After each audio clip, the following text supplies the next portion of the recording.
che ha siato tracce incancellabili della storia di popoli civili.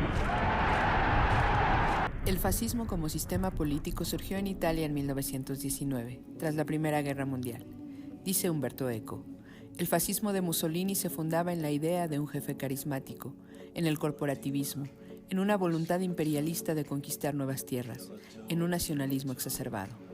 Esto es, un sistema totalitario, antidemocrático y ultranacionalista de la historia moderna. Sin embargo, en la actualidad, el término fascista se relaciona con el deseo desmedido por el poder y el odio racial. En un contexto de disputa de las grandes potencias económicas por el control de los mercados, así como la posibilidad de una nueva crisis financiera, el fascismo se perfila en discursos, políticas racistas, militaristas, antiinmigrantes y contra la izquierda. Del concepto de origen se conservan algunos aspectos y se apuntalan otros. El incremento de la explotación de la fuerza de trabajo, el intento por controlar a los sindicatos, acabar con la resistencia social, el control de masas como una alternativa a la lucha de clases, entregar los recursos naturales a los grandes capitales y orillar a los pueblos a la guerra. Aunque parece distante de nuestra vida cotidiana, nuestro futuro está siendo condicionado por una especie de adaptación del fascismo. ¿De dónde viene? ¿Cómo se ha transformado? ¿Dónde podemos identificar algunos de sus elementos modernos? De esto hablaremos este jueves en Todo en Contra. Bienvenidos a un programa más de Todo en Contra, en el que vamos a hablar, como ya se escuchó en la introducción, de los peligros del fascismo. Bienvenidos todos. Buenas noches. Carlos, ¿cómo estás? Bien, pues mandarle un saludo a Miguel Ángel Alvarado, aprovechando que tenemos aquí el espacio nuevamente después de unos 3 semanas que tuvimos de receso, y pues sigue en recuperación, esperamos que pronto lo veamos por acá. Pues nada más, ahorita vamos a hablar sobre la parte internacional. Pues sí, vamos a empezar hablando de los orígenes del fascismo histórico, pero Jan, ¿cómo estás? Todo bien, muchas gracias. Igual saludos a Miguel y gracias a quienes nos escuchan. Compartan este video, síganos en las redes sociales y pues aquí vamos a estar hablando una breve explicación de qué es el fascismo. También, pues, ni tan breve, pero a ver cómo nos va. Breve. También pues gracias a la parte técnica que nos están acá apoyando y a nuestro invitado del día de hoy, que más adelante se los presentamos. Ali, buenas noches. Buenas noches, compañeros. Igual mandar un saludo a Miguel, ya está más mejorcito por ahí. Y pues sí, hoy estaremos hablando de lo que es el fascismo histórico, surgido allá por 1919, ya más de 100 años, ya llovió mucho. Pues adelante, ¿no? Empieza con tu participación.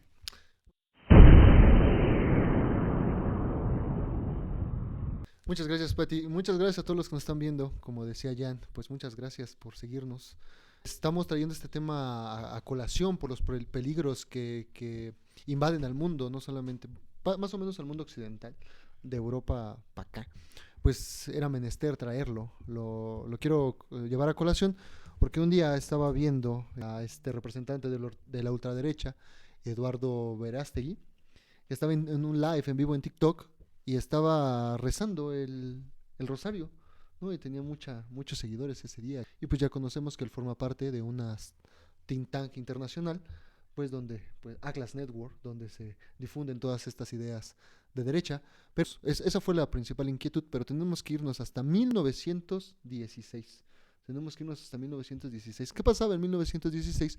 Pues en Europa estaba desarrollándose la Primera Guerra Mundial, que es necesario mencionar que es la primera guerra imperialista, ya netamente imperialista e industrial de la historia, en donde pues van a surgir todas estas ideas que ya estaban pues condensadas a través del nacionalismo y del pensamiento de dominio de las principales potencias europeas como Inglaterra, Francia, Alemania y pues la naciente Italia, que tenía apenas algunas décadas de haberse unificado, ¿no? Entonces el fascismo va a florecer, el fascismo histórico, quiero precisar, va a florecer en 1919. En 1919, pues con los fascis, este movimiento que va a encabezar Benito Mussolini, il Duce, muy conocido en Italia y en Europa, y que pues va a funcionar entre 1919 y 1922 como un grupo de choque que pretende frenar el avance de la lucha sindical y de los partidos de izquierda. Entre 1919 y 1921 pues él va a crear como un movimiento de masas, ¿de acuerdo? Un movimiento donde el líder es muy popular, ¿de acuerdo? Y el fascismo en sentido técnico y contemporáneo, pues nació en Italia tras la Primera Guerra Mundial, y se manifestó como un movimiento político y social novedoso y totalitario, místico y paliginésico, organizado en un nuevo tipo de régimen, fundado en un partido único, en un aparato político represivo, en el culto al líder y su organización, en el control y en el movimiento permanente de la sociedad en función del Estado. Entonces, también hay que mencionar que en este momento, pues el fascismo si bien dice que es nuevo, es novedoso, pues va a utilizar al Estado y va a combatir a la democracia liberal, ¿no? La democracia liberal más o menos tiene sus orígenes en la Revolución Francesa, por ahí de 1789, y conforme fueron debilitándose los estados absolutistas monárquicos en Europa, pues va a ser la democracia liberal burguesa la que va a tomar el poder, y en 1918, después de la Primera Guerra Mundial, pues la democracia liberal en Europa está muy debilitada, no ha cumplido las expectativas que pues la población intentaría plantear, porque pues representaba los desintereses pues de la burguesía liberal industrial en Europa, que pues ya venía dominando desde 100 años antes, ¿no? Entonces el fascismo comienza a cuestionar, ¿no? Comienza a cuestionar la crisis y se comienza a nutrir de factores y de miembros que fueron y que se sentían relegados de esta democracia liberal, ¿no? Y que también además se sentían traicionados de la democracia liberal, como eran los excombatientes de la Primera Guerra Mundial, o sea, los soldados que quedaron desmovilizados por la guerra, que eran los desempleados. Y curiosamente aquí, en este movimiento de masas, pues son las clases medias las que van a nutrir al movimiento fascista italiano, ¿no? Y el movimiento fascista italiano, como lo platicábamos fuera de cámaras y en la mesa de redacción, pues va a ser el primer modelo político totalitario del siglo XX. Sí es cierto, hay que tener mucho cuidado con los anacronismos en la historia. Es cierto que ha habido modelos dictatoriales, modelos donde la figura importante recae en una sola persona, como fueron las monarquías absolutas, pero este fascismo italiano, que va a combatir a los movimientos sindicales principalmente, y que va a combatir a los partidos de izquierda al grado de desaparecerlos y de mandarlos a la clandestinidad, pues tiene, y eso creo que eso va a ser punto central del debate en esta noche, pues tiene sus orígenes en que no detener una posible revolución, decían los fascistas, una revolución bolchevique. Y además a los fascistas de Mussolini los va a patrocinar o los va a respaldar la Iglesia Católica en Roma, que había estado peleado con la democracia liberal, pues va a ser un sustento del fascismo italiano. La burguesía también, los banqueros, los grandes empresarios van a financiar al fascismo para evitar que siga avanzando los movimientos de izquierda. En 1916-19 el Partido Socialista Italiano era muy poderoso, ¿no? Tenía mucha influencia política y competía el poder contra los liberales italianos, ¿no? Entonces por eso el fascismo italiano, el fascismo histórico, pues va a intentar modernizar, como cambiar la política, como si lo hacemos una comparación un poco burda tal vez, pues llega como Trump, ¿no? A decir yo soy diferente. Entonces el fascismo italiano político en 1919-24 era pues muy diferente, y de ahí que vamos a obtener del fascismo histórico las características principales del fascismo, que utilizan el terror y a los medios de comunicación para legitimarse.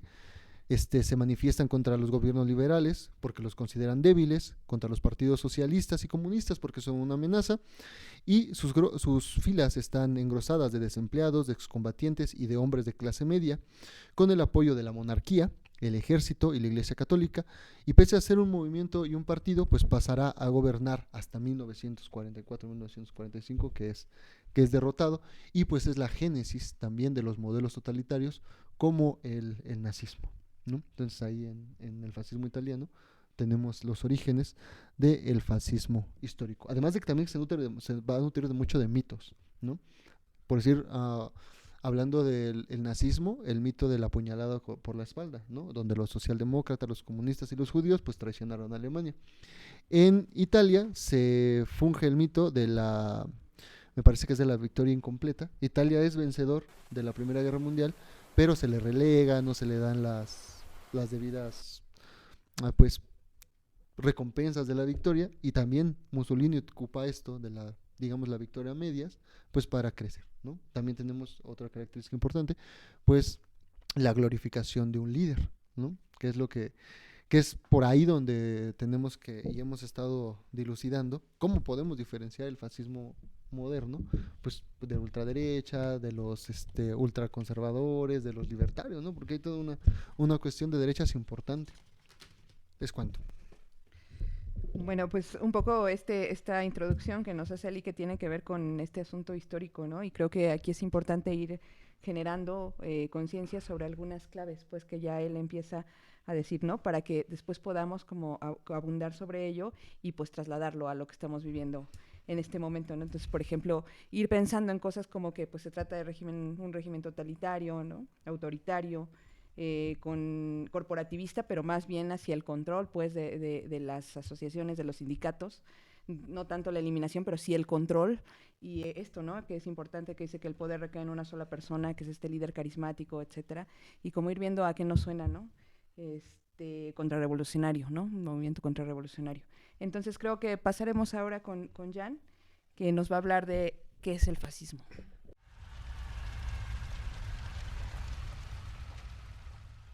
Ya algunos punteos lo señaló Ali en su intervención.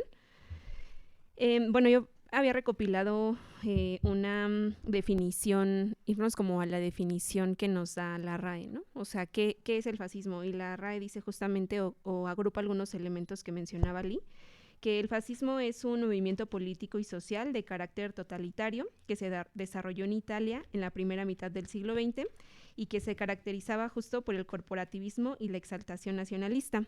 Posteriormente, bueno, ya se extendió a Alemania durante el régimen nazi de Hitler, pero con nuevas características.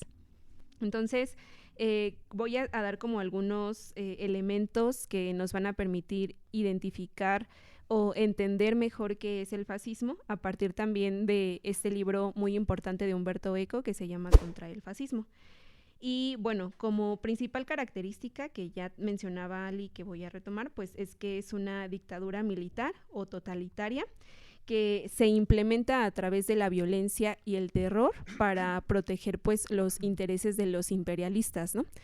¿Y quiénes son los imperialistas? Pues obviamente son estos grandes países regularmente colonizadores que justamente tienen su riqueza a través de la extracción y explotación de los recursos y de las personas de otros países, pero también pues del propio país en el que se está implementando el fascismo, ¿no? Entonces, creo que esa es una de las características más importantes, porque regularmente cuando pensamos en fascismo, pensamos únicamente en la violencia, ¿no? Como en estos, pues en estos acontecimientos que evidentemente son graves, que tienen que ver con la falta de la libertad de expresión, como la falta incluso de la diferencia, ¿no? Que no es permitida la diferencia, y que para que no haya diferencia se utiliza la violencia y el terror como recurso, pero no pensamos en por qué se utiliza eso, ¿no? O sea, ¿de dónde viene esta intención de querer controlar a una población y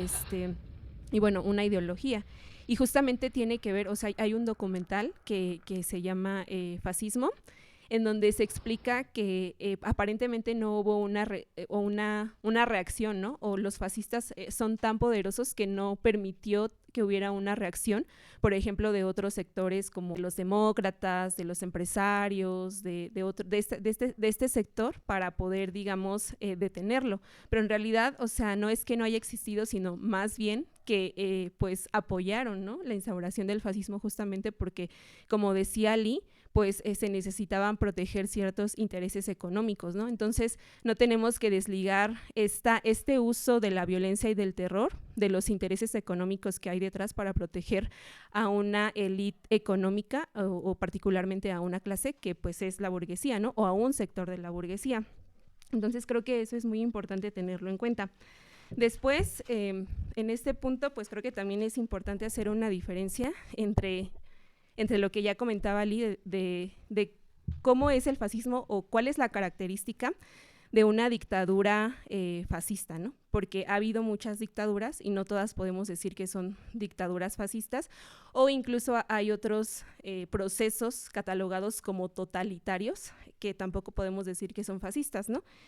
Y pues a mí me gustaría hacer como justamente esta distinción, ¿no? Entre una dictadura militar, que justamente es la toma del poder por la fuerza a partir de estos recursos militares, y lo que también entendemos como una dictadura del proletariado, ¿no? O como, digamos, para contrastarlo con esta dictadura militar, la dictadura del proletariado, que es planteada por Marx, y lo explico porque justamente el fascismo quiere, digamos, hacerle frente a estas políticas, a esta política socialista particularmente, o sea, ya después podemos hablar como de políticas de izquierda, pero en ese momento histórico en el que estamos hablando, que es el fascismo italiano, pues era justamente hacerle frente a la política socialista. Podemos encontrar muchos comentarios en las redes sociales que el socialismo o que la URSS pues era una dictadura, etcétera, ¿no? Sí era una dictadura tal como lo plantea el marxismo, como lo plantea Marx, pero era una dictadura del proletariado que de acuerdo con Lenin buscaba justamente ponerle restricciones a los explotadores, a los fascistas y a la burguesía, y que el proletariado, que era la mayoría de la población, tomara pues el poder, ¿no? Otro punto u otra característica, esa sería como la primera característica, una dictadura militar totalitaria, haciendo diferencia de otras expresiones, ¿no? Que hay o que había en ese momento histórico también.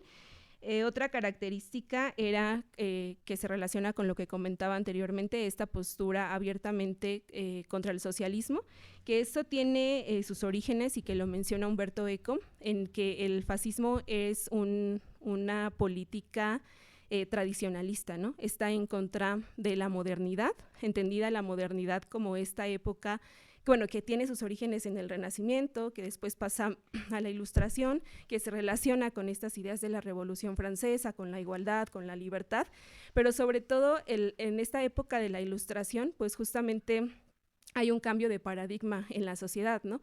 Que tenía que ver con el acceso al conocimiento a través de la racionalidad y a través de adquirir un aprendizaje con la experiencia o con los sentidos, ¿no? Eso no era así en la época medieval, ¿no? O sea, tenían otro vínculo, digamos, con el conocimiento. Y esto es importante porque, de acuerdo con la explicación de Eco, que creo que tiene mucho sentido para entender por qué el fascismo está en contra de la modernidad, es que para ellos, o ellos concebían que la modernidad era pues sinónimo de racionalidad, y la racionalidad, por lo tanto, es sinónimo de pensamiento, ¿no? De pensamiento crítico. Por eso es que estaban tan en contra de la modernidad, de los avances tecnológicos, del pensamiento, de la enseñanza. Ahí Eco explica que sus libros de enseñanza pues eran muy básicos, ¿no? Eran no hablantes, o sea, los cataloga como irracionales, justamente porque evitaban a toda costa que las personas pensaran y que tuvieran sobre todo un pensamiento disidente o contra ese modelo totalitario y fascista, ¿no? Que no permitía la diferencia. Y de ahí entonces nos vamos al otro punto, ¿no? Que el fascismo pues también es esencialmente racista, justamente no tolera esta diferencia, no tolera esta diversidad que se plantea justo como desde esta racionalidad o desde esta diversidad de pensamiento, y por lo tanto tampoco permite esta diversidad de humanidad, ¿no? De que los seres humanos somos diferentes. Había países distintos con ciertas características, con ciertos modelos de pensamiento, con ciertas formas de vestir, con ciertas costumbres, con ciertas tradiciones que el fascismo no tolera, y no tolera porque está fundado también esencialmente en esta idea de pertenencia a una nación, que es muy importante, que de ahí viene también, que es la otra característica, que es el nacionalismo, en donde pues los ciudadanos tienen tan poco que lo que les otorga o les brindan estos políticos fascistas es este sentido de pertenencia a una nación, ¿no? Entonces a toda costa también hay que defenderla. Entonces, bueno, básicamente pues esos son como algunos elementos del fascismo. Hay otros, evidentemente. Umberto Eco habla pues del héroe, de la exaltación de la muerte también, como de la lucha, de estar en contra del pacifismo, etcétera, pero desde mi punto de vista creo que esas características pues podrían o no estar, pero eso que les acabo de mencionar respecto al totalitarismo, al racismo, al antisemitismo que tiene que ver con esto, a la falta de pensamiento crítico o estar en contra de la modernidad y el nacionalismo, son como elementos que constituyen esta política fascista. El antisemitismo como una expresión del racismo podría o no estar, ¿no? O sea, un país podría no ser antisemita, pero podría ser fascista, ¿no? O sea, tendríamos que ir analizando qué elementos actuales hay y cómo es que van cambiando a lo largo del tiempo, de la época histórica, y cómo se van adaptando en cada país, que creo que eso es lo complicado hoy en día, ¿no? Y que justamente me remite a esta cita de Umberto Eco para cerrar mi participación, que me parece muy importante, y dice que el fascismo está aún a nuestro alrededor, a veces con trajes de civil. Sería muy cómodo para nosotros que alguien se asomara a la escena del mundo y dijese: quiero volver a abrir Auschwitz, quiero que las camisas negras vuelvan a desfilar solemnemente por las plazas italianas. Por desgracia, la vida no es tan fácil. El fascismo puede volver todavía con las apariencias más inocentes. Nuestro deber es desenmascararlo y apuntar con el índice sobre cada una de sus nuevas formas, cada día, en cada parte del mundo. Yo creo que con esta cita que acabas de leer, ¿no, Jan? Es como hacia dónde queremos ir, ¿no? Si bien el fascismo ya no lo vamos a encontrar en una expresión histórica, como nos dijo Ali, o con todas estas características que tú nos acabas de mencionar, pues no significa que no esté, y eso es precisamente lo que tendremos como que abordar, ¿no? Ahora en esta parte de la actualidad y desde el contexto internacional un poco, ¿no? Entonces, que es la parte que va a abordar Carlos.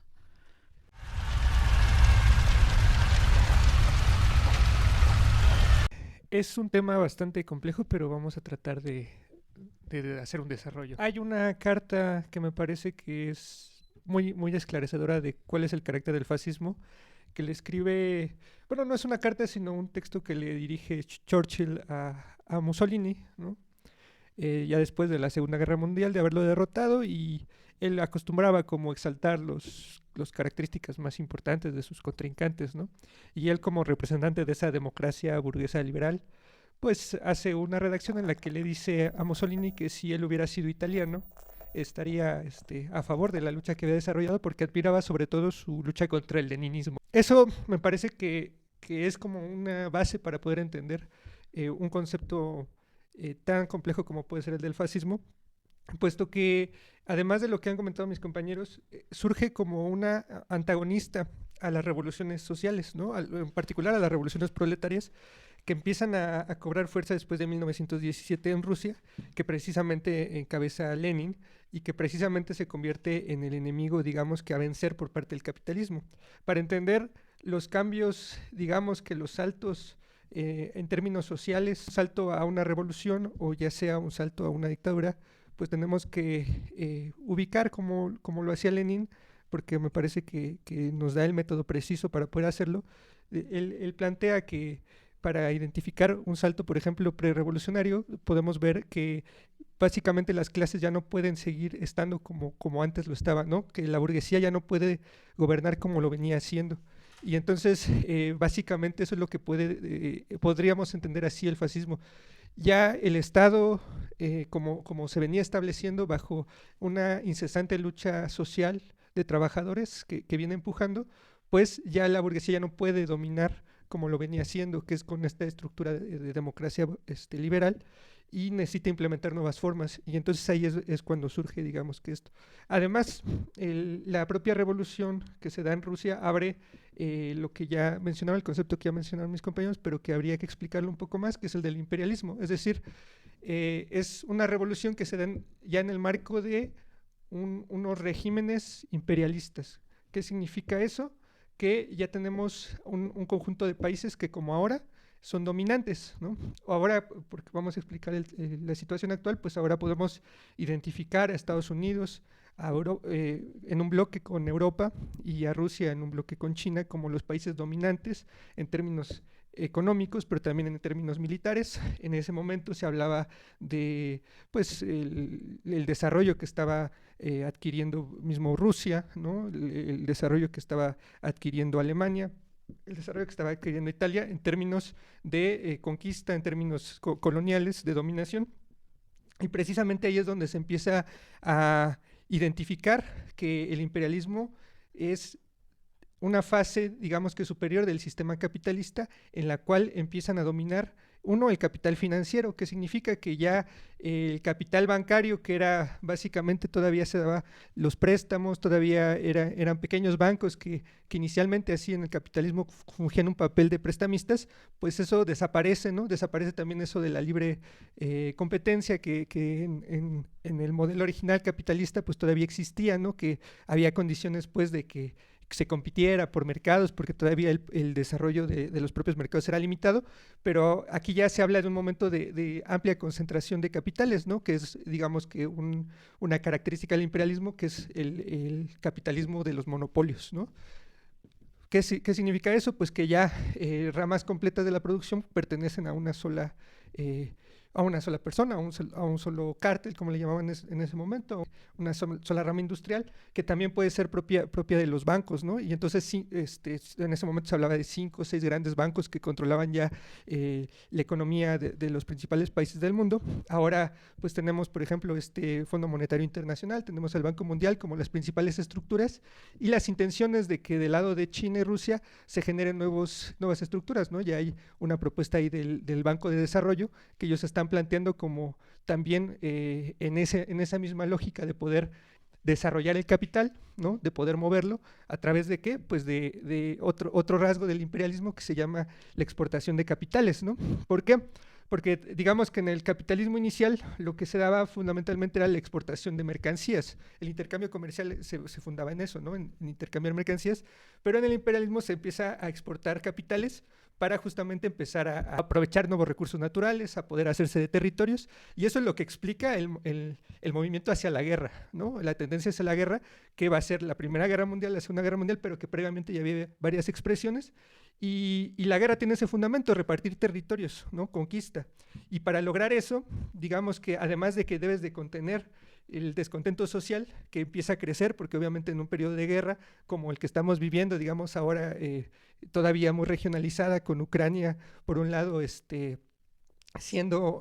confrontándose con Rusia y básicamente confrontándose un bloque que sería el estadounidense europeo a través de Ucrania con Rusia, pues expresan justo una pugna y empeoran las condiciones de vida, por ejemplo, de la población europea, ¿no? Porque los costos en esa conflagración, pues, sobre todo los costos de alimentos, los costos del gas, pues se han ido a las nubes, ¿no?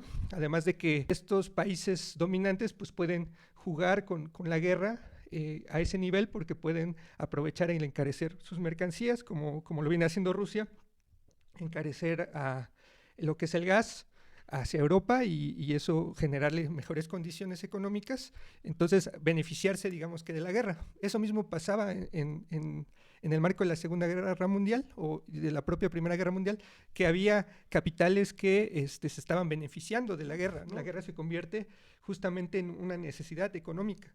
¿Por qué? Pues porque también el propio mercado pues necesita el mercado en el sistema capitalista necesita desarrollarse, ¿no? Pero cuando llega a un punto también de expansión, pues empieza también a verse limitado, ¿no? Entonces de pronto la guerra funciona en el mundo como una forma de destruir medios de producción, de destruir ya procesos que están, digamos que acabados y por volverlos a reiniciar, ¿no? Entonces es una forma de reactivar la economía. Y eso sería, digamos, que el otro elemento que creo que habría que mencionar. O sea, finalmente la Segunda Guerra Mundial y el auge del fascismo está también muy vinculada con la crisis de 1929, ¿no? Que es el gran colapso de la economía capitalista, que empieza también a abrir nuevas necesidades de regímenes políticos, ¿no? Entonces, el fascismo finalmente no se convierte en una generalidad absoluta, pero sí hay una tendencia de los países dominantes a hacerse de estas formas, ¿no? Por eso citaba a Churchill al inicio, porque justamente lo mismo pasa con Estados Unidos. O sea, finalmente, al término de la Segunda Guerra Mundial, los países, tanto Europa como en Estados Unidos, lo que hacen es jalar digamos que, por ejemplo, a todos los científicos, los incorporaron a sus estructuras. Obviamente, las principales industrias, como decía Jan, que que finalmente son las que se ven beneficiadas del fascismo, pues acaban siendo intocables, ¿no?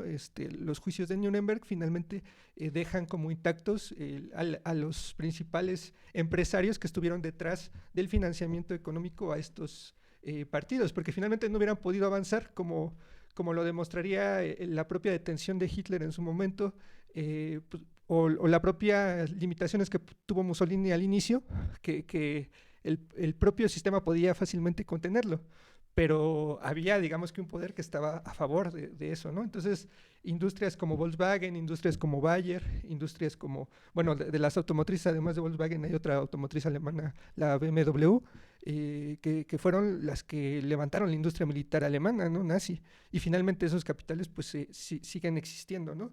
Entonces, volviendo, digamos, que a esta explicación de la situación internacional actual, pues a lo que iba es cómo también entender que el proceso no acaba con la caída del fascismo después de la Segunda Guerra Mundial, sino que finalmente estas mismas tendencias se siguen manifestando en la actualidad, porque finalmente seguimos en la misma época del imperialismo, ¿no? Y entonces lo único que pasa es que hay sustitución de nuevos países a los que antes habían sido dominantes, ¿no? De lo que hoy pasa con China y Rusia es que empiezan justamente a jugar una nueva hegemonía y que entonces en torno a eso se empieza a mover también el resurgimiento del fascismo, ¿no? ¿Por qué? Sobre todo yo creo que en la actualidad tendremos que entenderlo porque hay una nueva intención de repartirse en los territorios, de repartirse los mercados, de destruir fuerzas productivas para poder reactivar también y fortalecer la economía de los monopolios que sí están en contradicción, o sea, esas contradicciones se han visto en los últimos años, pues, por ejemplo, con Trump, con las sanciones contra China, los mismos sanciones que hay contra Rusia, ¿no? Todo un conjunto de intenciones de los monopolios, que es desde donde se expresa, para poder frenar el desarrollo de otras industrias que están en competencia, ¿no? Y entonces, si entendemos eso, podemos identificar que finalmente el resurgimiento del fascismo en la actualidad no vamos a encontrar justamente solo una forma o un bloque, en este caso también un bloque imperialista, solamente ejerciendo estas formas de fascismo, sino que lo podamos identificar pues casi en todos los países del mundo. ¿Por qué?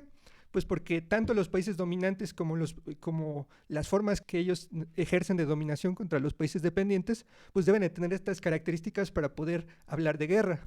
Es decir, si no se desarrolla esta tendencia hacia el fascismo, pues no podrían ellos vislumbrar la política de guerra que es la que están construyendo. Y cuando analizamos tanto las estadísticas como todas las medidas políticas y económicas de los últimos años, pues casi en todos los países hay una carrera armamentística enorme, ¿no? Desde Rusia, China, Estados Unidos, Europa, y que finalmente lo están ejerciendo en lo que pasa en Ucrania, en lo que pasa en Medio Oriente y en otros países donde se están disputando estos mercados, ¿no? Entonces tendríamos que entender eso para entonces bajar estas formas de fascismo a justamente las características que ustedes ya plantearon, pero yo creo que ligadas justamente a esta intención de repartir mercados y de desarrollar nuevas formas de acumulación, que ese es como el fin último del fascismo, ¿no? Entonces ya por último, ¿qué es lo que nos deja en términos del escenario internacional actualmente el avance de la extrema derecha? Bueno, uno fueron las elecciones europeas que justamente resultaron como en una especie de escándalo de, ay, miren, ya la ultraderecha ganó poder. Algunos tratan de hacer esto como si fuera algo nuevo, otros pues digamos que ya lo han analizado como una tendencia que se venía a venir, ¿no? Y las elecciones europeas dejaron a la ultraderecha como primera fuerza en Francia, Italia, Austria, Hungría y Bélgica, y segunda fuerza en Alemania y Países Bajos, ¿no? Además, bueno, dentro de estas formas de fascismo, que bueno, creo que ahí faltó también identificar que el fascismo no llega de la noche a la mañana, ¿no? Sino que siempre hay un proceso, a veces gradual, a veces puede ser más rápido y violento, pero el proceso gradual pues lo podemos identificar con el concepto de fascistización, es decir, que hay digamos una tendencia, ¿no? Y donde vemos esas tendencias, al menos en términos de lo que pudimos analizar tanto en medios como el trabajo que hacen algunas organizaciones políticas sociales de análisis, investigadores igual, pues ya se habla de actores fascistas en países como Israel, que sería quizá lo más cercano ahora a ya una dictadura fascista, porque están imponiendo la guerra y el exterminio más bien contra el pueblo palestino, y además un control pues total también en Israel. Argentina con Milei, lo que ha hecho Novoa en Ecuador, Dinamarca, Alemania, Países Bajos, como ya los mencionaba, El Salvador también con Bukele, que sería otra forma ahora de que él incluso sí asume abiertamente que es un dictador, ¿no? Que incluso dice que es un dictador cool. España, y así también otros países, Rumania, Estados Unidos obviamente, y Turquía, que actúa como una potencia también militar con intereses de dominación, y de pronto hace alianzas con Rusia, de pronto hace alianzas con Estados Unidos, pero ha venido jugando también un papel ahí protofascista con el gobierno de Erdogan. Y en América Latina pues también, ¿no? Los gobiernos en Colombia, ¿no? En Venezuela más que nada del lado de la oposición derechista, ¿no? Que ha movilizado en las calles, que también es otro elemento, el tema de la movilización política y social en las calles. Y también lo mismo se ha visto en Brasil, ¿no? Con Bolsonaro, y también digamos que acompañado de un movimiento abiertamente fascista que así se reivindica.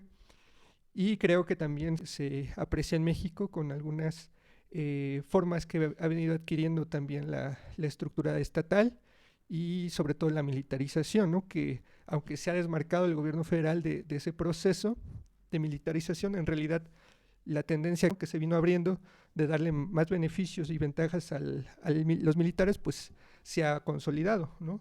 Eso es digamos que parte de lo que podríamos decir que un proceso de fascistización también, porque finalmente le abre condiciones a que justamente las dictaduras militares puedan, para México, puedan en su momento también levantar cabeza, ¿no?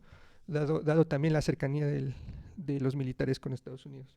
Pues eso sería como tratar de dar una explicación.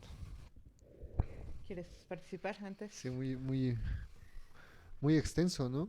Sí quisiera abonar que cuando hablamos de Estado totalitario, hablamos de un control total de la vida social, política y económica instaurada a través de quien dirige el Estado, ¿no?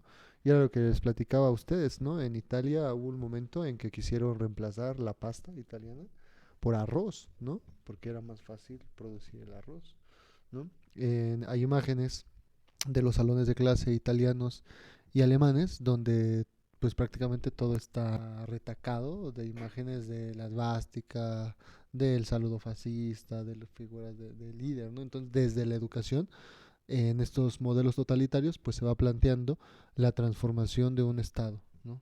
Eso hay que irlo teniendo en cuenta. Una de las partes importantes de este programa, ¿no? Que tendríamos que ir de lo general a lo particular y retomar esta parte de que decía Jan, ¿no? O sea, si bien no podemos identificar en este momento, a mí me parece un Estado totalitario en lugares tan específicos, sí ciertas características, ¿no? De los regímenes fascistas, y que a lo mejor ahí es donde tendríamos que abundar un poco. Yo les quiero preguntar, ¿no? Pues cuáles son estas, en la actualidad y en este contexto, en los contextos cercanos, pues cuáles son estas características del régimen fascista que podríamos ir visualizando, ¿no? Y definiendo como tal, para poder hablar precisamente como se anunció en el programa, ¿no? O sea, cuál es el peligro de estas características y que podrían realmente afectarnos desde lo particular, ¿no? Entonces, no sé si alguien quiera responder esa pregunta. Desde lo particular, bueno, o sea, yo creo que, como ya comentaba Carlos, hay algunas expresiones, por ejemplo, o sea, particularmente en América Latina, pues en El Salvador, en Argentina, incluso en México, ¿no? O sea, sí, no vivimos en un régimen fascista, ni en México, ni en Argentina, ni en El Salvador, pero justamente hay estos procesos y que ese es el peligro, ¿no? O sea, creo que también algo importante que discutíamos antes de realizar el programa era justamente cómo es que de pronto ya se vuelve tan invisible, ¿no? O sea, porque cuando pensamos en fascismo pensamos únicamente en violencia, que es muy difícil identificar cuando un país o cuando un político o un partido político está en proceso de fascistización. Y por ejemplo, pues a lo mejor algunas expresiones que tenemos en México, pues es justamente lo que mencionaba Ali, ¿no? De señor Bariestegui, de extrema derecha, que incluso renegó del PAN justamente porque ya no estaba a la altura de lo que él busca, ¿no?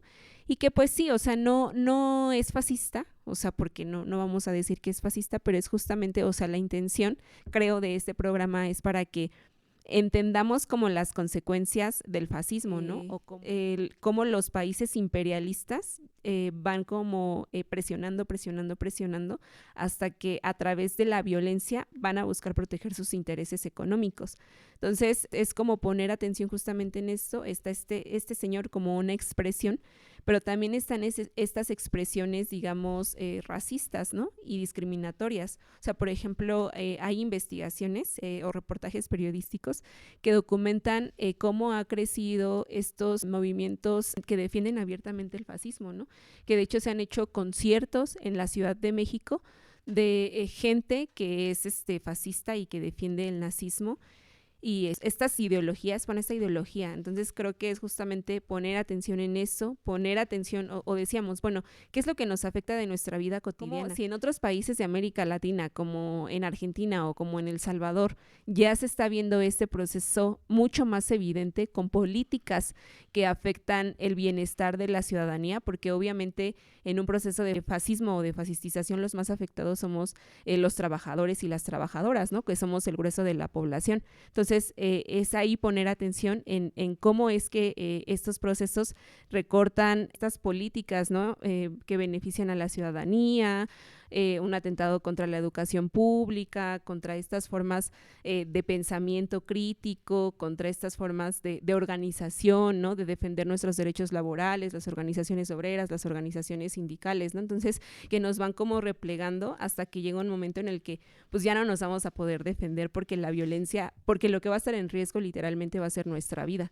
Entonces, y aún así ya está en riesgo, pero pues esa es como una expresión pues más brutal. Entonces yo creo que esa es la intención, ¿no? De pensar el fascismo, de pensar cómo nos afecta y de pensarlo hoy en la actualidad y cómo es que geopolíticamente se están moviendo para, pues para ir hacia allá, ¿no? Creo que esa es como, digamos, nuestra preocupación. También tenemos por ahí una colaboración importante sobre los medios de comunicación y el fascismo, o los medios de comunicación y la ultraderecha, de nuestro compañero Joche García de Vaguedades. Ahí nos habla de cómo que utilizan estos movimientos de ultraderecha y fascistas, pues los medios de comunicación, ¿no? Que al final vienen legitimando un poco de su pensamiento y pues que ellos no son los culpables de nada, ¿no? Que precisamente me parece que iremos a esa colaboración, ¿no? Pues vamos y regresamos con la mesa ya de debate, con los elementos que se dieron ahorita para tratar como de profundizar un poquito más. No sé si quieras dejarnos algunas preguntas de tarea, Pati, para esta mesa. Bueno, pues obviamente como las que se planteaban también en la presentación, y precisamente creo que la más importante es cómo se hacen los gobiernos de estas formas pues del fascismo, y para poder pues sí, eso que ustedes precisamente estaban diciendo, ¿no? Pues salvaguardar sus intereses, ¿no? De alguna manera. Creo que otra importante sería pues abordar un poco en el asunto de México, ¿no? Que cuáles serían estas características, pues, ¿no? Que nosotros estamos viendo de manera concreta. Ya hablabas un poco de la militarización. Y si pudiéramos pensar, ¿no? Que este gobierno, con estas características que se han dado del fascismo, pues podamos encontrar muchas, ¿no? O sea, yo sí puedo observar como ciertas cosas muy, muy precisas que a lo mejor habría que abundar un poco en ellas. Y bueno, pues yo creo que podríamos empezar por ahí, vamos con la colaboración y regresamos también con nuestro invitado.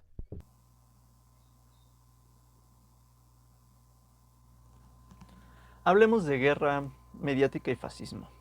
Si bien los medios de comunicación nunca son ajenos a una ideología, tal como la define la RAE, o sea, como un conjunto de ideas fundamentales que caracteriza el pensamiento de una persona, colectividad o época, o de un movimiento cultural, religioso o político. Desde finales del siglo XIX, con el auge del positivismo, se fomentó el falso paradigma de la objetividad en el periodismo.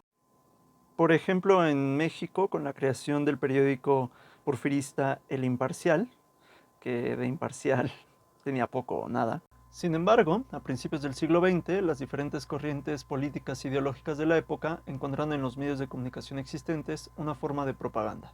Desde el cine, la radio y por supuesto los periódicos, el socialismo, el liberalismo y el fascismo encontraron formas de comunicar sus ideas, aunque fue este último el que llevó la propaganda a otro nivel. Por ejemplo, durante su juventud socialista, Benito Mussolini fue director del Avanti, el diario del periódico socialista italiano, que años después, como dictador, perseguiría e incluso clausuraría. Y en el caso del nazismo, Joseph Goebbels jugó un papel importante para llevar al poder al señor del bigotito, y una vez ahí, monopolizó los medios desde el Ministerio de Educación y Propaganda. Para ello, estableció 11 principios de los que hablaremos en otro video de vaguedades, pero que se resumen en una frase que comúnmente se le atribuye. Una mentira repetida 1000 veces se convierte en verdad. Así, podemos relacionar el uso de lo que ahora llamamos fake news con el ascenso de la ultraderecha en todas sus vertientes, desde el fascismo más proteccionista hasta el ultraliberalismo de Javier Milei. Este último es el mejor ejemplo de la relación entre la extrema derecha y los medios. Milei comenzó como comentarista en programas de actualidad y rápidamente ganó popularidad por su estilo irascible y políticamente incorrecto. De ahí despuntó gracias al apoyo de los medios hasta conseguir una diputación nacional por la ciudad de Buenos Aires y de ahí a la presidencia de la República Argentina. Al día siguiente de tomar posesión, Milei fue al programa de Alejandro Fantino, quien jugó un papel muy importante desde sus orígenes como comentarista, y le dijo: A ver, yo algo que te dije ayer es... A mí me emociona. Dije, si yo tenía que ir a un lugar mañana, después de este resultado, iría a 2 lugares. Uno con un amigo que está en el cielo y otro con vos, que son los que verdaderamente...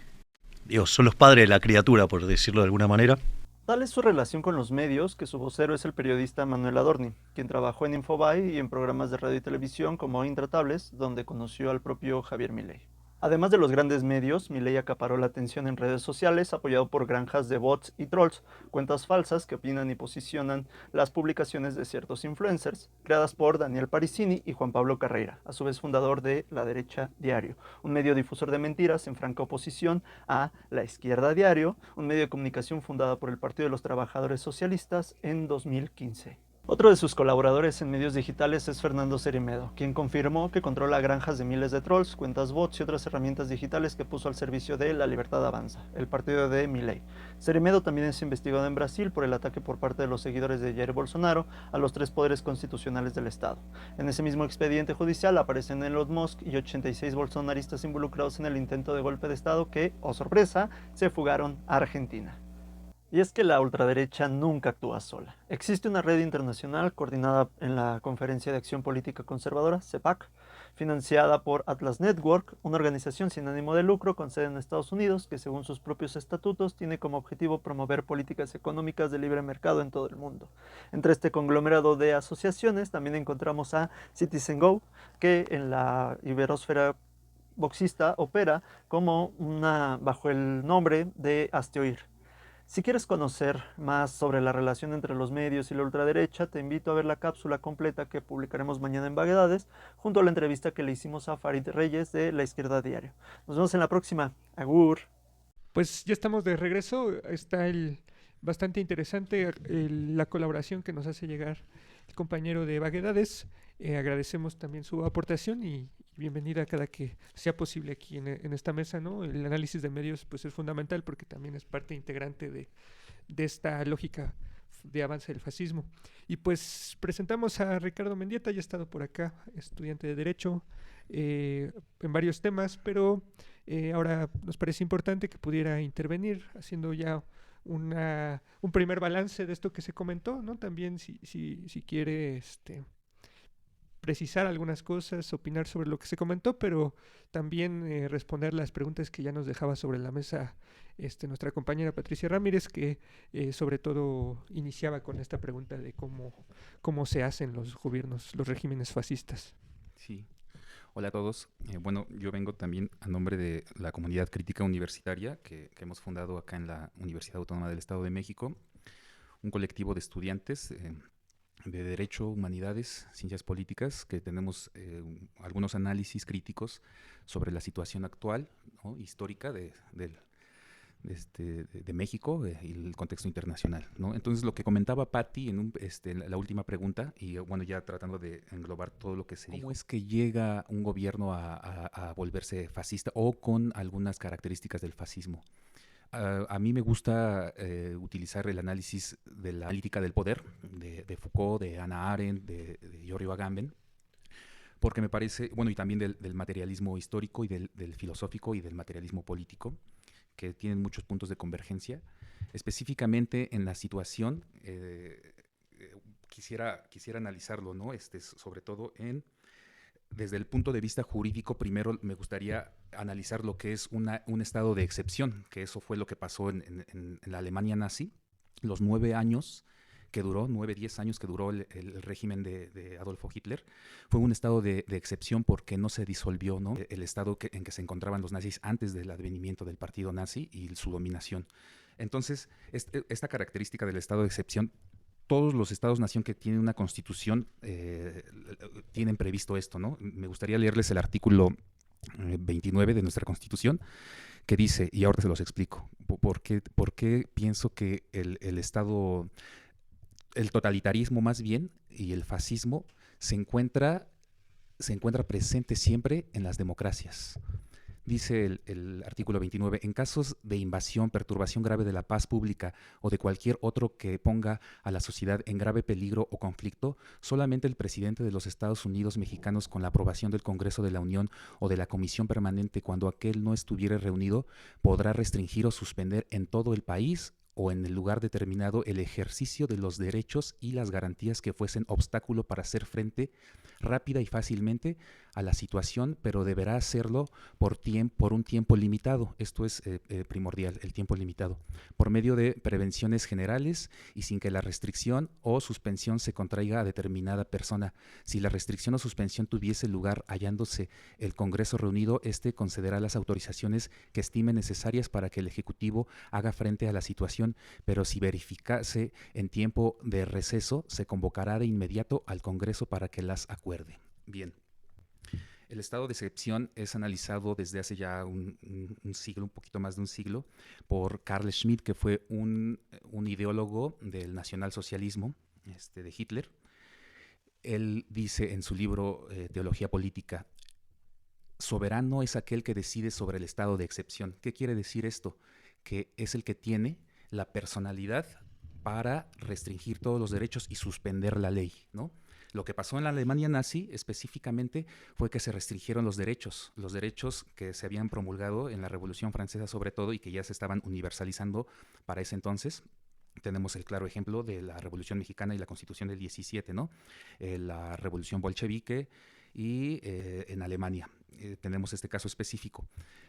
Estos derechos se suspenden y entra una fuerza que se puede distinguir, la fuerza del derecho, que es el poder de jure en la potestas, y la fuerza fáctica, que es la autoridad, que puede restringir esto, ¿no? Entonces, el Führer suspende todos los derechos y dicta una nueva ley, ¿no? Y ya con todas las características que acaban de decir aquí los compañeros, se suspenden los derechos. ¿A qué quiero ir con esto? Giorgio Agamben, en su libro Homo Sacer, dice que hay una imbricación escondida entre la democracia y los estados totalitarios. ¿A qué se refiere? Y eso nos va a llevar primordialmente al caso mexicano también. Cuando los nacionalsocialistas comenzaron a combatir la democracia liberal, específicamente con la ideología del pueblo, el heroicismo y todas estas características que contraponen a la ideología neoliberal, lo hacen porque dicen: el Estado democrático liberal ha despolitizado y animalizado de cierta manera al pueblo. dicen, al estar todo el tiempo los problemas sujetos a un poder jurídico que los puede solucionar, este poder jurídico hace que las personas ya no se politicen. Esto quiere decir que cuando ya no se politizan y no tienen la capacidad de organizarse, dejan de ser lo que para Aristóteles eran en un principio animales políticos. Dejamos de ser animales políticos y nada más tenemos la característica de animales que son criados.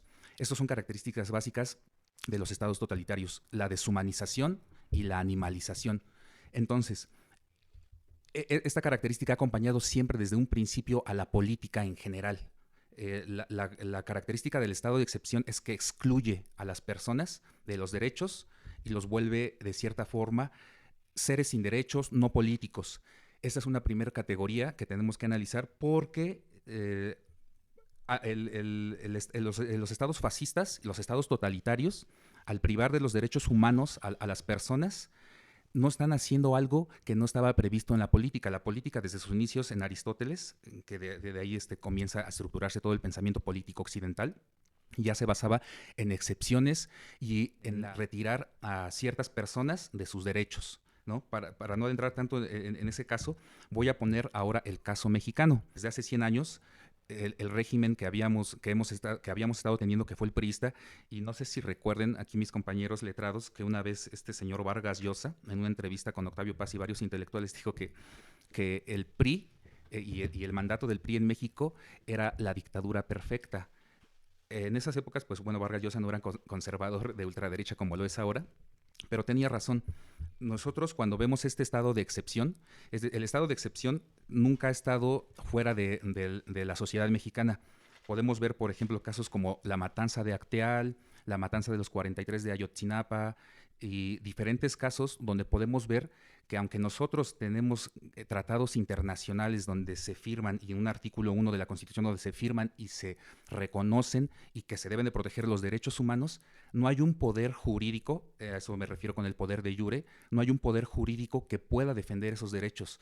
Es decir, nosotros podemos ser asesinados, desaparecidos, torturados en cualquier momento, como ha pasado muchas veces en México, sin que ese poder de iure pueda hacer frente para defender nuestros derechos humanos. Esa es la característica principal que toma Giorgio Agamben para decir: la democracia y el totalitarismo siempre han estado unidos, imbricados secretamente, y por eso están renaciendo justamente en estos momentos en que esos casos, por ejemplo, la matanza de Aguas Blancas, no sé si la recuerdan, la matanza de Aguas Blancas, cuando matan a un montón de personas, los judiciales, y que aunque hubo videos, no hubo detenidos. No hubo detenidos, o sea, los que llevaban, los policías que estaban que realizaron la matanza, fueron detenidos, pero no los altos mandos, ¿no? ¿Acaso la renuncia del gobernador en ese entonces? Pero no fueron detenidos. ¿Qué quiere decir? Que no se nos va a brindar una justicia pronta y expedita. Eso también es una parte primordial. El estado excepcional, primero que nada, no nada más lo tenemos que restringir a un aspecto político, o el estado totalitario, no lo tendríamos que restringir a un aspecto político, y por eso hace rato estaban ya hablando de qué características están emergiendo justamente en el estado mexicano que podrían dirigirnos o estar dirigiéndose a a la fascistización de México. No nada más el caso, por ejemplo, que ese es muy sabido, el del Yunque, es la conexión del Yunque y algunos partidos políticos, como es el caso del PAN, ¿no? Que tienen los elementos típicos del fascismo, pero principalmente el Estado es el que violó los derechos humanos, el que dice todavía que vivimos en un Estado de derecho, pero que no puede protegerlos, ¿no? Es decir, nuestra democracia no puede proteger esos derechos principalmente. Y luego, una consecuencia, por ejemplo, de nuestro sistema económico es el hijo que ha parido, que es el crimen organizado. Lo que nosotros interpretamos desde la ciencia política, por ejemplo, es que hay otro poder fáctico que está cumpliendo, como el fascismo y el nazismo hace 100 años, hace poco más de 100 años, está cumpliendo estos factores que dictan el estado de excepción. ¿Por qué? La característica de un Estado-nación o de un Estado es que tiene gobierno, población, territorio y soberanía. Lo que tiene el crimen organizado en estos momentos es territorio, población, estructura, que se asemeja a la gubernamental, y un poder fáctico. No es un poder de iure, pero es un poder fáctico. Y este mismo crimen organizado Yo he revisado algunos trabajos del compañero Miguel Ángel con otros de sus compañeros sobre crimen organizado. En algunas entrevistas que recolectan en la zona del narco, en Tierra Caliente, cuando entrevistan a estas personas dicen que el ejército no las puede defender, que hay un estado de sitio, ¿no? Estas características específicas de lo que está sucediendo son características del fascismo que están transportadas al hijo del capitalismo, y por eso esa relación intrínseca que también hace rato, o ya ni tan intrínseca, que ya es explícita, que estaba mencionando Carlos, sobre capitalismo, estados totalitarios y democracia. Los tres convergen en un mismo punto, ¿no? Que es la creencia de necesidad de poder adquisitivo, que es lo que estaba mencionando, bueno, lo digo de esta forma, pero principalmente es eso, ¿no? El hijo del capitalismo en México, que es el crimen organizado, es el que está dictando el estado de excepción, es decir, la restricción de los derechos fundamentales de la sociedad mexicana.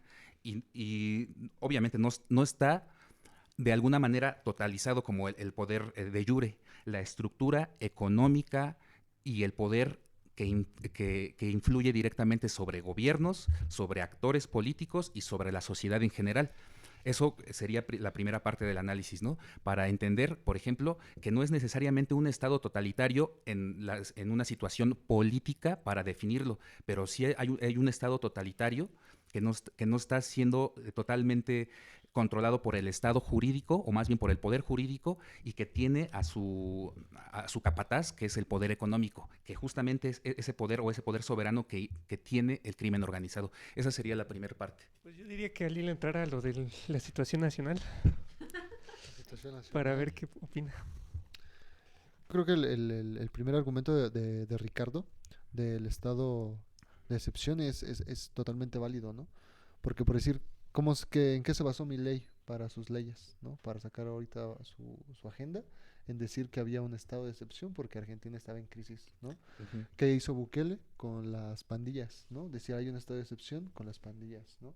¿Qué hizo Noboa en Ecuador? El narco también, y utilizó el estado de excepción, ¿no? Y por decir, en España, Vox, ¿qué ha querido hacer? Pues también un estado de excepción contra los independentistas, o diciendo que hay un agravante de migración, ¿no? O el mismo argumento lo utiliza Agrupación Nacional de Marine Le Pen, ¿no? Y por decir, Mussolini utilizó también el mismo argumento de que Italia pues era ingobernable en ese momento porque no había un gobierno que se pusiera de acuerdo, y Hitler utilizó lo mismo, ¿no? Entonces sí hay como que pareciera que el argumento es válido de decir que nuestra democracia o nuestra constitución abre, ¿no?, la puerta a estos movimientos que suprimen en algún momento pues los derechos fundamentales, ¿no?, de la situación. Y pues en México pues hay zonas específicas en el sur, principalmente Michoacán, Guerrero, ahora Chiapas, pues donde el Estado permitió que estos grupos pues estuvieran apropiándose del territorio, de las poblaciones y de las formas de vida, ¿no? Entonces podría ser como un primer paso, y agregarle también la parte pues de la militarización que hay en el país, ¿no? O sea, podría llegar en un momento, tal vez no, porque somos muy, muy vecinos de Estados Unidos, o también ver alguna coyuntura, ¿no?, importante, ¿no? Y planteando esto también, lo que pasa, ¿por qué hablamos ahora de fascismo? ¿Por qué hablamos antes de esto? Porque en mi perspectiva yo creo que el modelo lo que está pasando ahorita de la llamada 4T pues va a llegar a agotarse, ¿no? Y como se va a llegar a agotar y ya no va a funcionar tal vez a los intereses de una clase política, perdón, de una clase económica, pues van a buscar formas, algún movimiento por ahí que vaya a surgir apelando a esto de que no hay control del crimen organizado, y que va a pegar y que va a calar, y que en algún momento pues va a traer alguno de estos pues variantes de muy ultraderecha en México, ¿no? Yo por ahí lo veo, ¿no? Porque yo decía, hay que hablar antes de eso, porque Sí. pues la gente debería estar yo sé que tiene un montón de cosas que hacer en la cabeza, todo, pero como que debería tenerlo un poco puntual de que va a llegar, por decir, la migración, ¿no? O sea, también todo lo que es extraño pues se ve como malo, ¿no? Todo lo que llega a una sociedad que es nueva y que es extraña se rehace todo, ¿no? Pero por decir, hay gente que dice, no, los venezolanos, no, los haitianos, no, los colombianos que están llegando y todo, y como que empiezan a ver y creo que es lo que se está haciendo, que se está preparando el caldo para que llegue o se pueda desarrollar algún tipo de movimiento, no bien llamarlo fascista, pero sí de ultraderecha que venga a pegar en la vida política de México en unos 5 años. Pues esa es la característica principal también de los fascismos, que es la cuestión del miedo al otro, es decir, el exterminio del otro sin algún tipo de intermediación. Eso principalmente es lo que los caracteriza, ¿no? La cuestión de que el otro nos va a invadir fue la misma que utilizó Hitler y que utilizó Mussolini, ¿no? Hitler en el caso de los judíos. Aquí, en nuestro caso, por ejemplo, en los estados democráticos, justamente es eso, ¿no? Lo que utiliza ahora Donald Trump, que está utilizando justamente Donald Trump. Los migrantes son el catalizador para decir, nosotros ya no podemos confiar en las políticas que hemos estado realizando, ¿no?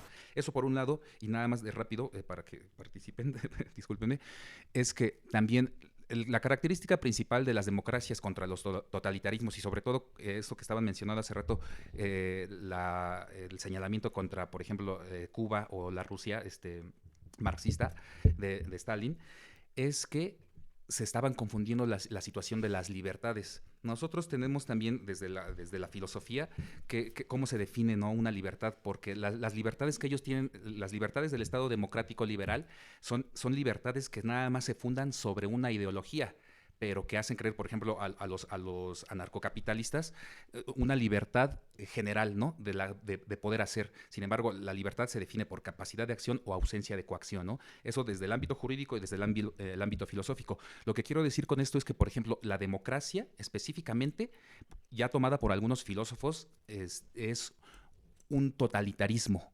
específicamente porque la libertad que creemos tener ni siquiera es libertad, y es ahí donde entra la analítica del poder. El poder tiene distintas fases. La primera, es que es la que te obliga, ¿no?, por la fuerza. Es el poder, la capacidad de hacer que alguien haga algo contra su voluntad por la fuerza o por la ley, que sería la segunda, y la tercera sería con la creencia de que tú quieres hacer eso, es decir, por medio de la hegemonía que define Gramsci y que están utilizando ahora mismo los estados totalitarios, por medio de la hegemonía. ¿Qué quiere decir esto? Por medio del convencimiento, por medio de la manipulación, de la propaganda, para decir esto es lo que yo quiero, y no decir esto es lo que yo creo que quiero, ¿no? Entonces, esa característica de la libertad es la principal, ¿no? La libertad que creemos tener no es libertad, sino que es un imperio del capitalismo que nos hace creer que queremos cosas, que nos hace creer que queremos esto, y que nos hace creer que el modus vivendi en el que está fundada nuestra cotidianidad es algo natural. Sin embargo, eso no es natural, es una imposición específica que se dio en la Guerra Fría entre los dos bloques.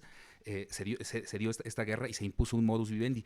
En eso también se fundan también las creencias del fascismo, de la democracia, en una aparente naturaleza humana. La naturaleza humana, desde el materialismo histórico, desde el materialismo político y desde el materialismo filosófico, no existe la naturaleza humana. Es decir, no existe un elemento a priori que diga el hombre es malo por naturaleza, como dijo Hobbes, el hombre es bueno por naturaleza, como dijo Rousseau, ¿no?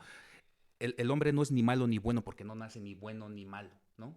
Son las características del contexto las que lo van fundando y que le van imponiendo un modus vivendi específicamente. Y el modus vivendi, o quien tiene la hegemonía del modus vivendi hasta el momento, es el sistema capitalista o la ideología neoliberal, que se está difuminando ya con los estados o con las ideologías de los estados totalitarios. Ese sería otro elemento que no debe de quedar fuera dentro de identificación y desglose de qué es el fascismo, pues es justo la situación de los trabajadores, ¿no?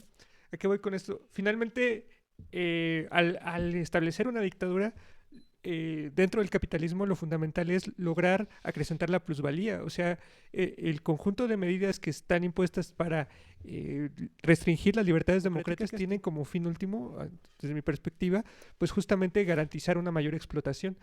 ¿Cómo? Pues alargando las jornadas laborales, reforzando la carga de trabajo en las industrias, porque finalmente eso va a permitir mayor acumulación, y justamente la resistencia a eso es todo lo que significan los sindicatos, todo lo que significan los movimientos sociales, y eliminarlo pues representa también eso, ¿no? Garantizar mayor extracción económica, explotación. ¿Qué pasa con el ejemplo que se daba en el sur con aquellos municipios o lugares donde están dominados por el narco? En realidad, en el fondo, pues está habiendo una mayor explotación de los campesinos, de los trabajadores, porque tienen que entregar el derecho de piso, que en términos concretos pues significa mayores cantidades de plusvalía a, en este caso, capitales ilegales que mediante la violencia pues ejercen ese control.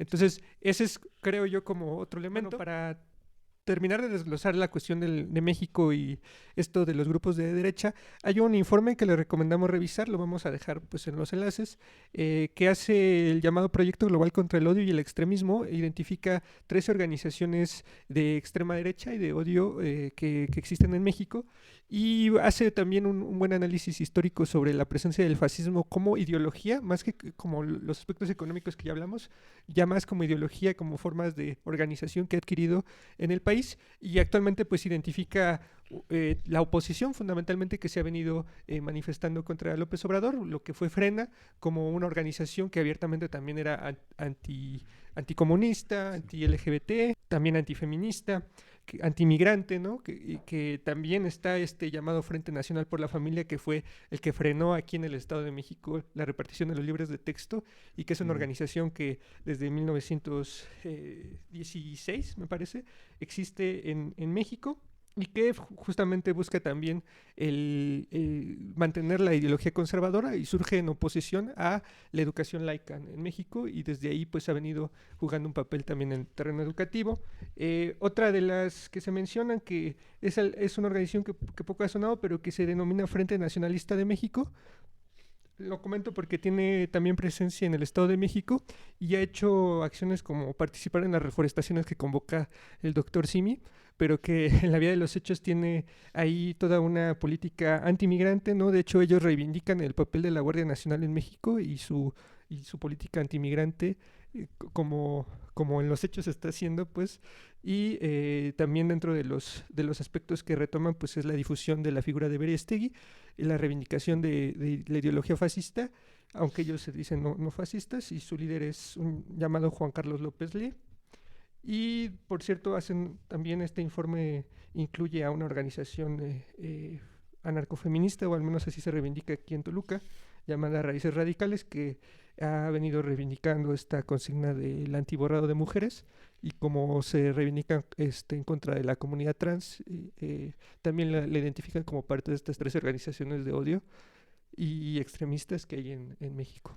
Otro factor que ya para ir cerrando también el programa, es que la izquierda, en manera general en Europa, y lo que hay aquí, o que se puede llamar en México, pues es que ha ido perdiendo el relato, ¿no? O sea, es más atractivo, quizá para un joven, escuchar lo que dice Donald Trump a lo que dice Jean-Luc Mélenchon, ¿no? En España, ¿no? O es más atractivo escuchar a Marine Le Pen que a Pablo Iglesias, ¿no? O sea, es como un canto de sirenas ahí peligroso, ¿no? ¿Por qué?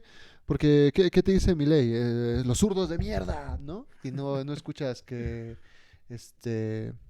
o Patricia Bullrich, ¿no? Vamos a acabar con todos esos asesinos, ¿no? O el del Salvador, que es un dictador cool, ¿no? O sea, totalmente agarraron, se quitaron la máscara y dijeron, esto soy. ¿Te gusta? Sí, vente conmigo, ¿no? Y la izquierda no lo hace, ¿no? La izquierda, que pasó a un estatus cómodo y que ahora vela por los intereses de los capitales, pues agarra y no quiere decir las cosas como son, ¿no? Y además no protege los intereses, ¿no? de los trabajadores, sino que ahora la izquierda, por decir en México, que está por ahí, que dice el ser izquierda de gobernar, pues prefiere proteger los intereses de los grandes empresarios que los intereses de los trabajadores, ¿no? ¿Qué pasaría si ahorita llegaran y apareciera un Mussolini en México y dijera, yo voy a aprobar y voy a luchar por las 40 horas de la jornada laboral, ¿no? Y van a irse los trabajadores con esa persona que está proponiendo que se hagan las 40 horas, ¿no? Y que van a decir por ser moreno, no, eso no, porque atenta contra los empresarios, ¿no? Etcétera. También por ahí va la cosa, ¿no? O sea, un momento de quiebre coyuntural, aparte del crimen organizado, que sea más atractivo, ¿no? Y ahora con las redes sociales, con toda esta viralización, pues puede ser muy peligroso, ¿no? Al menos lo veo así yo.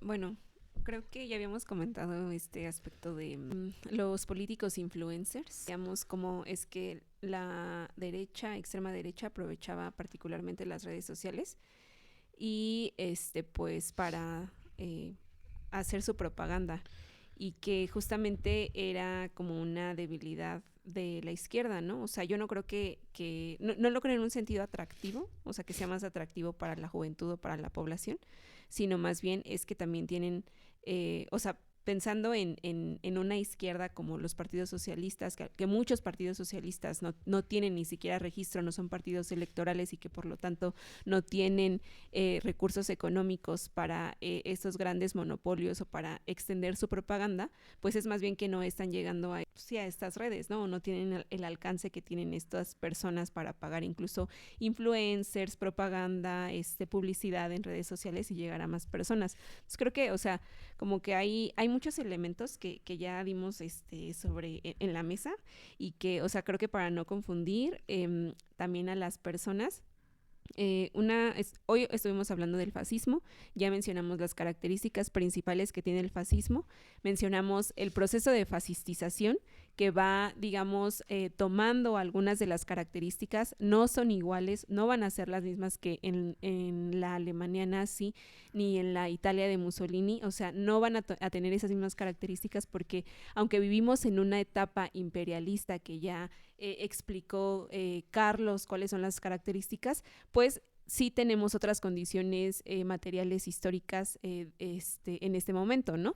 Que justamente ahí es donde emergen estos personajes como Donald Trump, como Bukele, como Milei, porque ya, digamos, y que es a lo que siento que tendremos que poner atención, que son otros procesos, ¿no? O sea, son de extrema derecha, cumplen con algunas características del fascismo, pero todavía no podemos llamar fascistas, sino en proceso de fascistización, o pues ya ahí hay como otros elementos de la ciencia política que nos permitirán identificar puntualmente qué es lo que dicen, desde dónde lo dicen, que tiene que ver justamente con esta explicación que mencionaba Ricardo acerca pues del origen de la política, de la democracia, del liberalismo, etcétera, ¿no? Que creo que son temas demasiado complejos que no vamos a agotar ni a terminar de abordar en esta mesa, pero que los podemos ir tratando posteriormente. Creo que ahorita lo central es quedarnos con estas ideas, con esas características del fascismo, pensar o intentar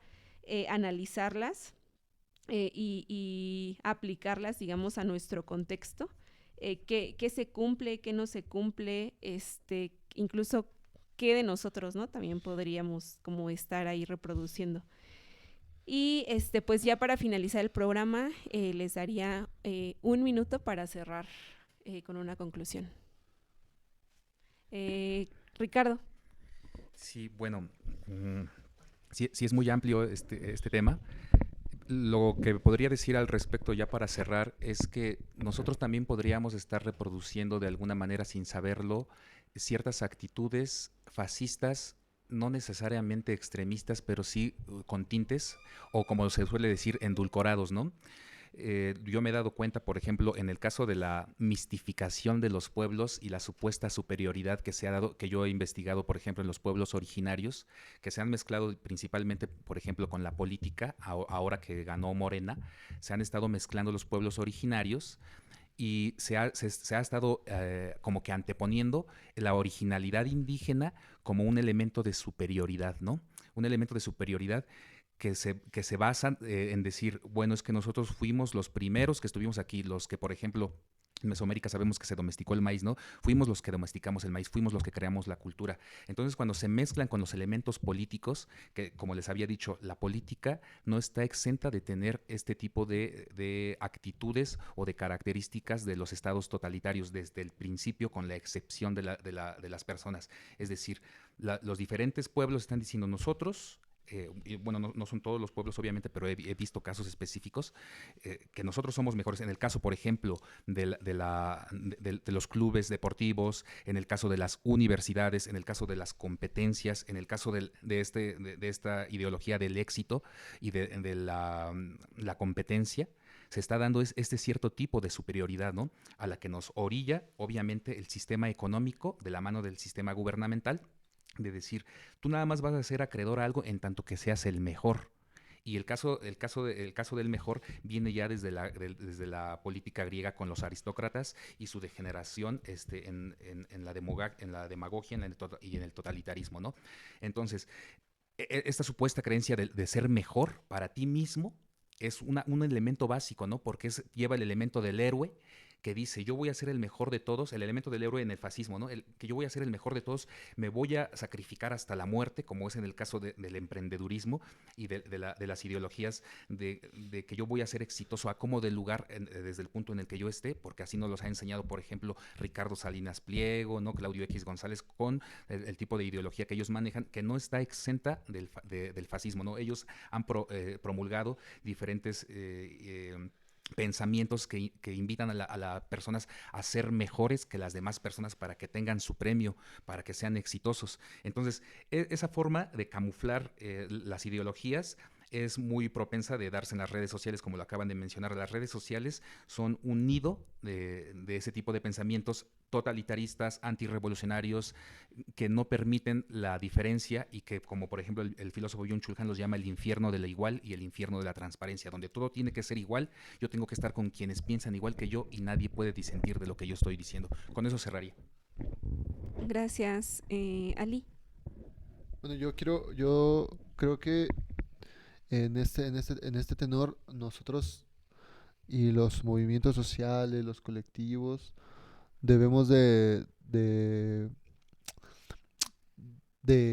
organizarnos, porque por ahí se nos puede estar pasando algo, ¿no? De que no estamos viendo del surgimiento de la ultraderecha y de la derecha en México con estos tintes fascistas, ¿no? Y yo sí, pues llamaría, ¿no? Siempre he sostenido que el gran triunfo del neoliberalismo es la desarticulación del pensamiento de clase, ¿no? Y al no haber pensamiento de clase sucede lo que dice Ricardo, ¿no? O sea, se desmorona y se deshace lo que podría ser una defensa contra este tipo de pensamientos políticos, ¿no? Y también yo creo que la izquierda debería de dejar de sentir miedo y hablar directo con la gente, ¿no? De llevar los programas políticos y sociales de cambio a la luz pública, ¿no? Que deje de estarse escondiendo, ¿no? Porque, lo digo, ¿no? Un cuate que agarra una motosierra y que dice que va a cortar el brazo de quien haga los impuestos es más atractivo para un joven que otro tipo de propuesta, ¿no? Mochar manos, ¿no? Como lo decía este cuate que tiene el Bronco, ¿no? Que ahora está preso en la cárcel, ¿no? El cuate, ¿no? Entonces yo creo que sí hay que perder el miedo de llegar a la gente. Por suerte, por fortuna hay esperanza, nos llaman así, en Francia con Mélenchon y la Francia Insumisa, que es su partido político, pues la mayoría de las personas que votó a la Francia Insumisa eran jóvenes, ¿no? Pero pues ahí está Trump con sus cosas, ¿no? Muchas gracias, compañeros. Hay una cosa tan simple, pero de pronto tan ilustradora que uno ve en las escuelas, que es que el único símbolo político que puede estar presente en las bancas desde la primaria hasta la universidad son esvásticas, ¿no? No existe otro símbolo político que yo haya visto tan presente en los salones de clase. Y es una forma de la que se expresa la ideología, ¿no?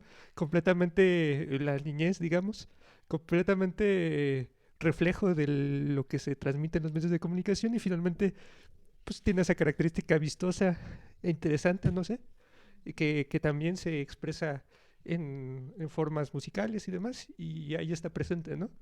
Parecerá simple, pero es un reflejo de nuestra sociedad.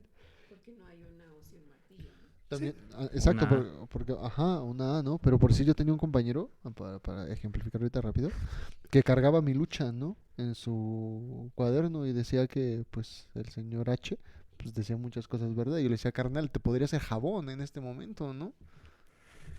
Y bueno, dentro de las conclusiones que ya en términos globales podría decir en algunos enunciados es uno que en las condiciones actuales del desarrollo de los fascismos, pues cada vez la distinción entre democracia burguesa y fascismo es menos clara, ¿no? De hecho, en la mañana discutíamos si era casi que algunos que ya consideran que vivimos en estados fascistas y otros que pues decimos que todavía no llegamos a eso, pero ya la distinción es muy poca, que el fascismo no puede explicarse desligado del concepto de imperialismo, eso me parece que también es fundamental, que estamos ante el avance de una tendencia fascista en el mundo y que esa tendencia fascista está en los países dominantes, predominando en consonancia con la intención de guerra y de un nuevo reparto del mundo, que pues frente a este escenario es necesario hablar también de la lucha social que pueda hacer frente a este peligro, ¿no? Finalmente le dedicamos todo a explicar el contexto, pero pues es muy importante también explicar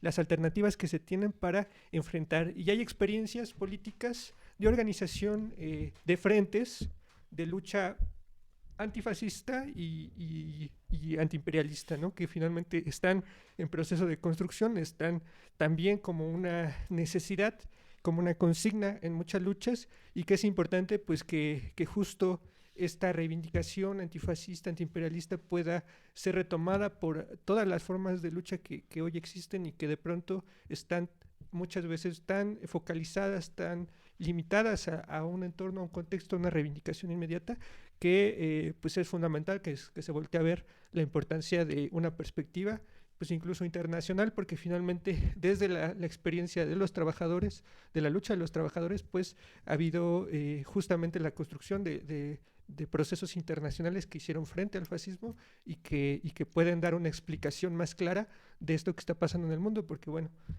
no podemos entender esta complejidad si no nos articulamos a nivel internacional. Ok, pues muchas gracias compañeros, a nuestro invitado Ricardo. Gracias a Patti por estar en la primera parte del programa, también a Joche, que nos envió un análisis mediático respecto al fascismo, y por supuesto le enviamos muchos abrazos, cariños y pronta recuperación a nuestro compañero Miguel Alvarado. Buenas noches, saludos, todo en contra. Muerte al Estado. Burgués.